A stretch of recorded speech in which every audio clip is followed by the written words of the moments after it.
पूजन करते हुए सांसद विधायक।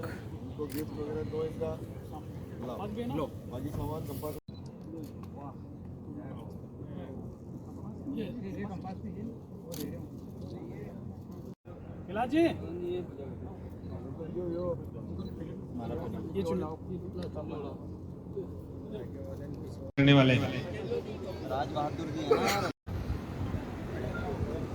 क्या?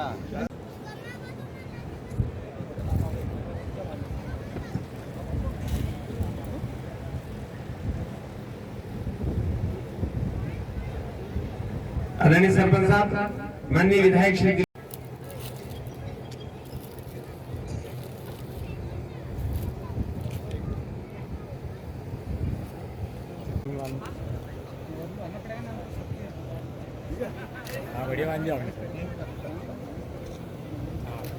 मंडल अध्यक्ष सम्माननीय मुकेश डांगी जी। समय से ये योजना अटकी हुई थी कहीं न कहीं।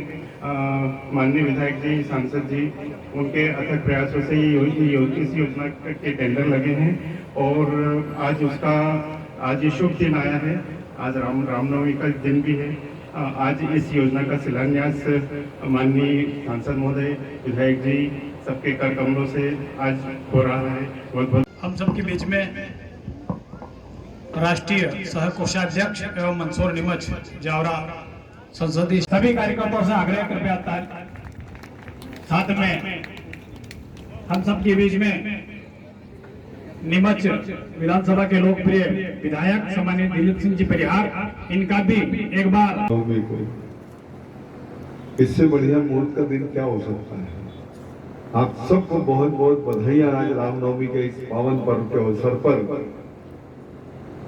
और पर्व के अवसर पर कोई गिफ्ट मिल जाए, कोई भेंट मिले, कोई सौगात मिल जाए तो निश्चित रूप से वो दिन बहुत बड़ा होता है।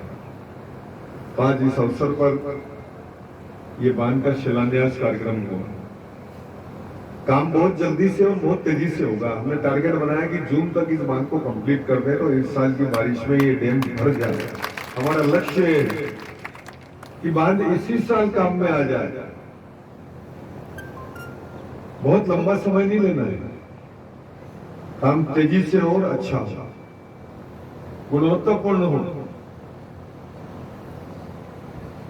इस कार्यक्रम में उपस्थित निश्चित रूप से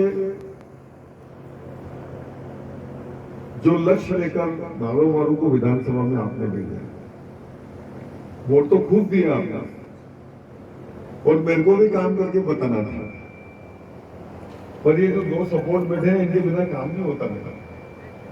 ये लगातार मेरी मदद करते हैं। सांसद जी दिल्ली बैठ के फॉलो करते हैं, मंदसौर बैठ के फॉलो करते हैं, दिलीप भैया हर जगह मेरे साथ रहते हैं। तो निश्चित रूप से जब तीन ताकतें एक साथ हो जाती हैं तो काम तो हर हाल में सफल होता है। कितने समय से मांग थी सेबलिस पूरा डैम भी पास हो गया, पर न तो बजट में था न पैसे आ गया। तो पास कहां से हो गया? बजट में भी इस साल आया और टेंडर भी इस साल आया। तो निश्चित रूप से इसके लिए प्रयास था और आपकी सबकी सद्भावना थी। ताकत तो आप लोगों से मिलती है, ताकत और मांग दोनों ही आप लोगों से मिलती है। मांग भी आप लोग पैदा करते हो कि ये चाहिए हमारे को, तो हम उसके लिए फिर प्रयास करते हैं। और असेंबली की तो लॉटरी डबल होगी। प्रदेश के मुख्यमंत्री माननीय शिवराज सिंह जी चौहान ने हमारे सांसद जी की रिकमेंड पे और दिलीप भैया की रिकमेंड पे हमारी जो पेयजल योजना, हमारी जो सिंचाई योजना स्वीकृत करी 1208 करोड़ की इसी टेंडर में आ गई बजट में, इसी बजट में शामिल हो गई। तो अभी आप सब लोगों ने सुना जो लगातार मनासा क्षेत्र की जनता की सेवा करने में की है और देश लोकतंत्र है। हम अपनी इच्छाओं से सरकार बनाते हैं, अपने मन की सरकार होती है। और जब मन निर्णय करता है, अगर वो भावुक होकर करता है तो फैसला क्या होगा पता नहीं होता है। और अगर वो गणित लगाकर और हिसाब किताब लगाकर फैसला लेता है तो जीवन में चूक कभी हो नहीं सकती है। बुजुर्गों ने एहसास किया था कि देश की आजादी के बाद कांग्रेस सरकार बना लेगी और हम सब लोगों को निभा लेगी।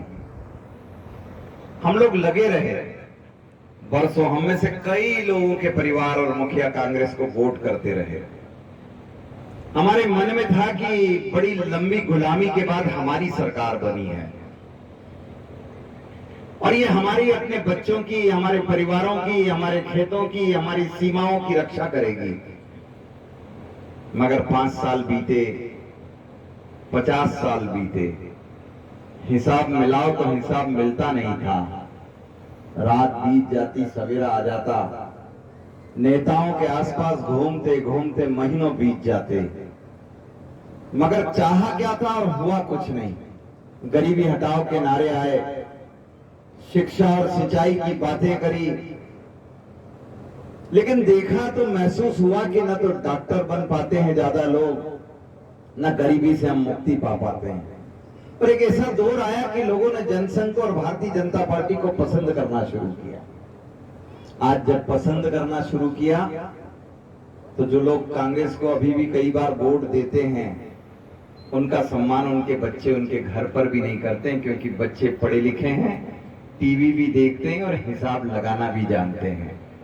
उन्हें एहसास है कि पल पल और क्षण क्षण की लड़ाई में भारतीय जनता पार्टी उनके साथ आकर खड़ी हुई है। उनकी मुसीबतों में, उनके रात के कष्टों को सूरज सवेरे उगता है तब तक दूर करने का मादा रखने वाली अगर कोई पार्टी बनी तो वो भारतीय जनता पार्टी। याद करो वो दिन, अभी जब स्टाफ डैम की बात माधव जी कह रहे थे, माधव भैया सिंचाई की 1200 करोड़ 1500 करोड़ की योजना की बात कर रहे थे, घर घर नल और जल की बात कर रहे थे, तो मैं विचार कर रहा था बैठे बैठे कि अपन तुलना करते हैं कांग्रेस से। काम तो कांग्रेस ने भी किया, मगर कौन सा काम किया इस पर विचार करते हैं।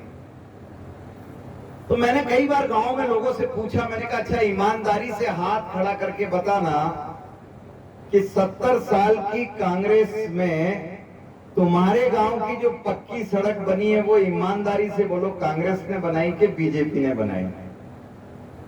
मुझे एक भी गांव ऐसा नजर नहीं आया भाई साहब जिसमें ये दम से कहने वाला कोई आदमी हो कि गांव की सड़क तो कांग्रेस ने बनाई है। सारी सड़क का श्रेय या तो शिवराज सिंह चौहान को जाता है या अटल बिहारी वाजपेयी को। गांव गांव में 6 लाख गांव में सड़कें हो गई, 16 लाख बसाहटों में सड़कें हो गई। तब ध्यान में आता है कि सड़क बनाने में कांग्रेस का नाम है ही नहीं, तो हमारा वोट सड़क बनाने के नाम पर कांग्रेस को गया तो ये बड़ी बेईमानी हो गई। जब मैं बच्चों से पूछता हूं बिजली की बात, बुजुर्गों से पूछता हूं बिजली की बात, तो वो याद करते हैं चड़स वाले दिन, वो याद करते हैं डीजल का वो पंप जिसको घुमाकर चालू करना पड़ता था, वो याद करते हैं वो दिन जब बिजली 2 घंटे आती थी, कब आती थी खबर नहीं होती थी, मगर आते ही मोटर जल जाती थी और उसको मोटर को उठाकर रिवाइंडिंग वाले की दुकान पर जाना पड़ता था। घंटों बैठने के बाद कब वो रिवाइंडिंग होगी नहीं खबर थी, मगर खेतों में फसलें सूख जाती थी और किसान छोटा मुंह लेकर घर आता था। याद करो वो दिन जब खाद की कालाबाजारी में घंटों लाइनों में खड़े रहने वाले किसान को खाद का कोई हिसाब किताब नहीं मिलता था। और इसलिए कौन कौन सी चीज पर बात करेंगे। गांव गली मोहल्ले में अपंग बच्चे जन्म लेते थे, अगर 2 बूंद पोलियो का किसी ने पिलाया तो सरकार का नाम भारतीय जनता पार्टी है। कोविड की इस भीषण महामारी में जबरदस्ती ही सही एम्बुलेंस में बिठाकर लेकर अस्पताल में भर्ती कराया, इलाज के अभाव में कोई न मरे इसका भरपूर कोशिश किया, क्योंकि पता नहीं था बीमारी कौन सी आएगी। दुनिया निराश पड़ी थी और भारत ने आविष्कार करके कोविड का टीका लगा लिया। आज कांग्रेसी मजाक बनाते थे ये टीका भारतीय जनता पार्टी का है, ये टीका नकली है, इस टीके में फला फला पशु का फला फला मिला दिया गया है, आप टीका लगाना मत, भारतीय जनता पार्टी वाले को पहले लगाने देना। लेकिन जब मैं हाथ खड़े करवा के पूछता हूं तो मुझे कोई कांग्रेसी घर ऐसा नहीं मिलता जिसने टीका न लगाया हो। आज हर एक आदमी टीका लगाकर लाइन में खड़ा है। कहां खड़े हैं? करोड़ों की आबादी में डॉक्टर नहीं बनते थे, आज ये मंदसौर नीमच इन्होंने बहुत सारा विरोध किया है। माधव भाई विरोध का विरोध करने के लिए दम से चौराहे पर खड़े थे। आज हम दम से कह सकते हैं कि हाँ, मैं उस संसदीय क्षेत्र का निवासी हूँ जिसमें रतलाम में मेडिकल कॉलेज चालू हो गया, क्योंकि जावरा विधानसभा का जिला रतलाम है, जिसमें मंदसौर में मेडिकल कॉलेज बनने वाला है, और जिसमें दिलीप जी ने और माधव जी ने और सबने मिलकर नीमच में जगह चिन्हित कर दिए। नीमच में मेडिकल कॉलेज बनने वाला है। कहां खड़े थे हम और कितना तेजी से हम आगे बढ़ गए, आप कल्पना कर सकते हो क्या? 1 लाख 2 लाख 25,000 देने पर गांव में ढोल बज जाता था साहब। आज 1 करोड़ 2 करोड़ 200 करोड़ 1200 करोड़ 1500 करोड़ 1000 करोड़ 1 लाख करोड़ का सड़क बन रहा है।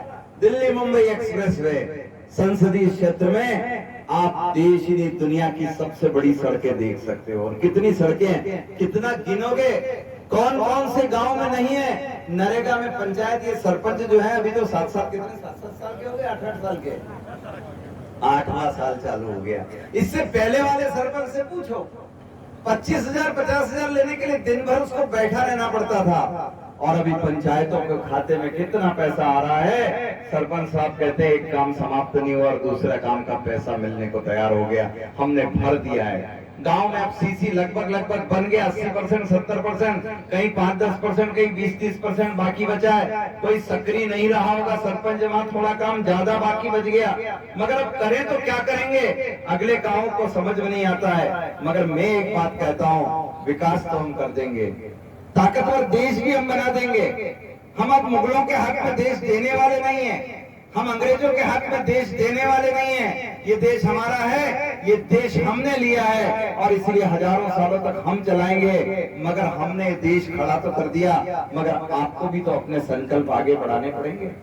आज किसान का बेटा खेती किसानी में नहीं निभ सकता है, बड़ा परिवार नहीं निभ सकता, तो उसको दूसरे कामों को खोजने के लिए आगे बढ़ना है।